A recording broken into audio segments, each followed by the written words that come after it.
Welcome to Celebrate Aging. My name is Vicki Marthaler. I'm the chaplain here on the Ecumen Detroit Lakes campus in Detroit Lakes, and would like you to know that we do celebrate aging by listening to stories, especially here at the nursing home. We have residents who have lived many different experiences, and it's always wonderful to hear their stories, and even more importantly, to start writing them down. They're like living history.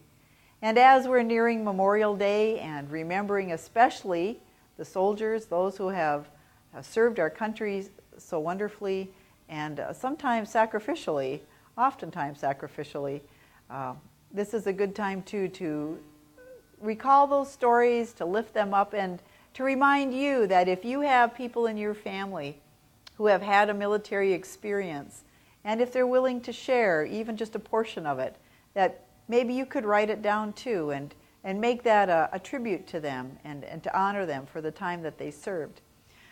Here I have a picture of, and I just want to give you an example of something we've done as a family. My father-in-law served in World War II in the Army, and he fought up the boot of Italy. And so he brought, when we were going through some of it, downsizing his house, he came across a box of pictures of his dog tags, of different medals and different pins that represent different campaigns.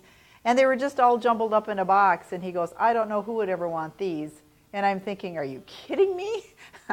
And so I said, well, Dad, let me do something with them. And so I took them to a framer, and look at how beautifully she matted all the different things that represent and just remind him of this time that he served. And there are many memories that he didn't want to remember. He told us over and over again that war is not pretty. But at the same time, it was part of his experience, and to honor him, he was pretty amazed.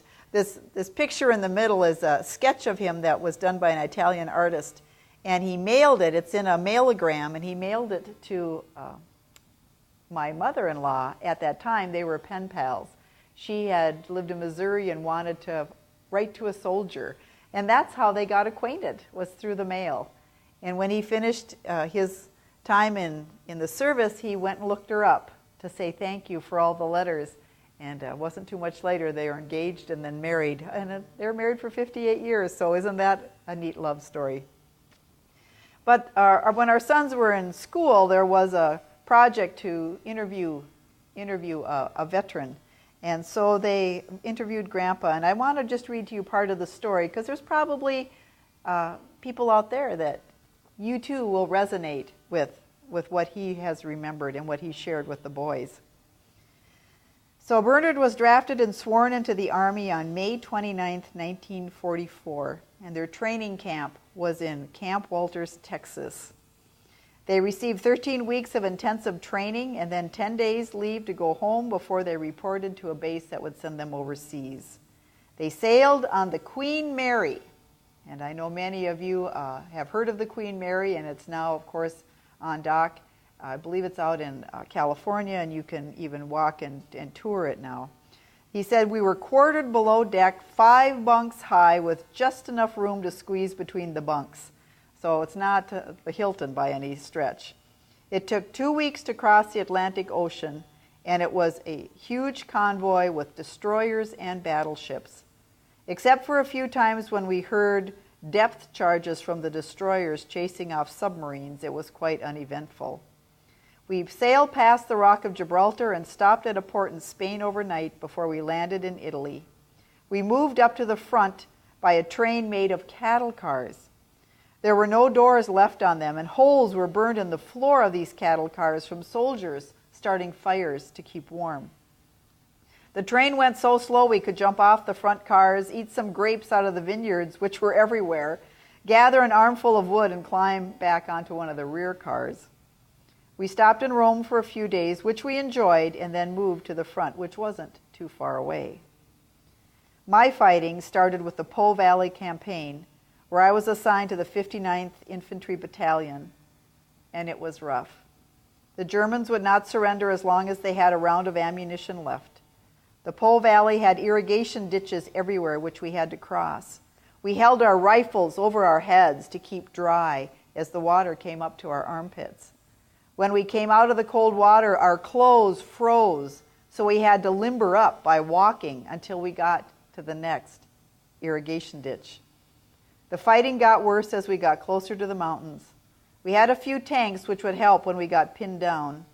When we asked our commander why we couldn't get one to go ahead of the infantry to knock out machine gun nests, he said we didn't have enough tanks, and we, the soldiers, were expendable, but the tanks were not. And those were his exact words. So that's what I mean. War isn't pretty.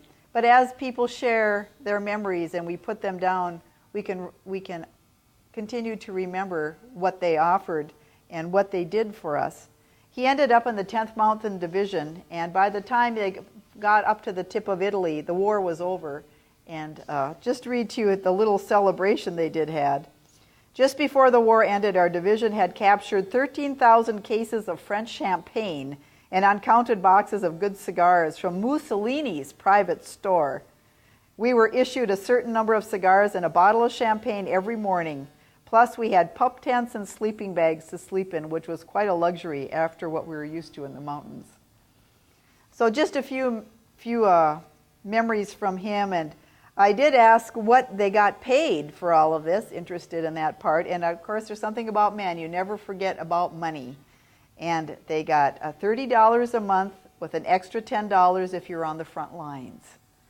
However, and this I didn't know about, they deducted from the soldier's paycheck toothpaste, shampoo, and life insurance. And he said by the time he got his check, it was $23.80. One of our residents here at one time also served, and he was in England going over to France. And he had the opportunity to work with the ducks. And if you've ever been to the Wisconsin Dells, you know that now you can ride on them for fun. But they were used in war. They were amphibious cargo haulers with a capacity to haul 2.5 tons. In a water duck, they could go 6 miles an hour unloaded and 4 miles an hour loaded, so not very fast. They were hauled across the channel and then unloaded in deep water out of range of shells launched from shore. A propeller on the duck would motor it through the water, and as it neared the beach, the driver would drop the wheels and the propeller would be brought up while the duck crawled on shore.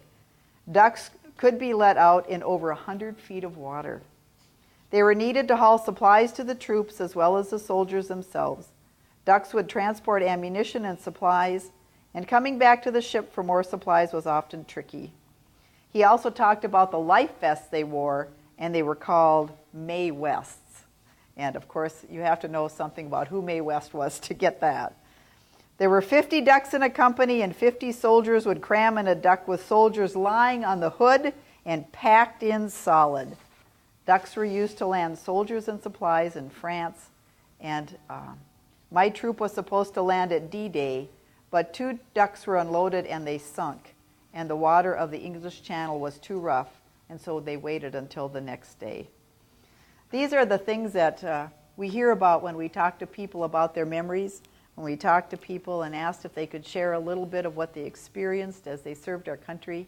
And now as we come to Memorial Day, and I know Oak Grove will be lined with flags, beautiful flags like the flag of the United States flag, and it's a time to remember and honor and to say thank you. And so for all the veterans out there, no matter where you served or how long you served, whether you were stateside or across the world, thank you. Thank you for your service, and thank you for serving our country and allowing us to create home here where we can continue to care for people. This is Vicki, chaplain at Emmanuel, part of Ecumen Detroit Lakes. We're Celebrate Aging by listening to stories and caring for those who are in need. May you have a blessed day.